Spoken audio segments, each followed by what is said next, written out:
सवाल अर्ज है, जैसे किसी के पास ट्रांसपोर्ट की गाड़ी है, वो अपनी गाड़ी किसी ड्राइवर को इस उजरत पे दे देते हैं कि तुम माहाना मुझे 15,000 रुपए दो, तो ऐसा करना कैसा? ये दूसरी सूरत आपने एक ये एक्सपायर करता है कि आप धंधा कीजिए, कारोबार कीजिए, जो भी नफा होगा उसका 3 हिस्सा होगा, 2 हिस्सा मुझे दे देना और 1 हिस्सा ड्राइवर आप खुद रख लें। तो इन दोनों सूरतों में कौन सी सूरत जायज? बराए करम जवाब इरशाद फरमा दे। कवानीन शरीयत की रूह से ये बात ज़रूरी है कि जब किसी चीज़ को किराए पर दिया जाता है तो उसका किराया मुतय्यन होना ज़रूरी है और मुतय्यन हो फिगर के अंदर।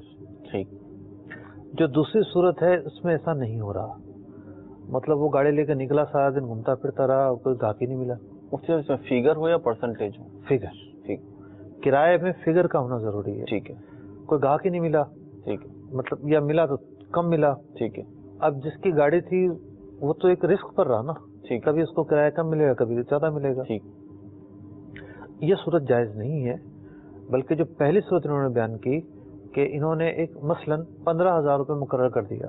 ठीक है। गाड़ी आप ले जाओ, हम इस गाड़ी का किराया 15,000 रुपये लेंगे। ठीक है। ये सूरत बिल्कुल ठीक है, और जबकि कोई और इजाफी कोई ऐसी शर्त ना हो जो शरीयत के उसूल ज़वाबित से टकराती हो।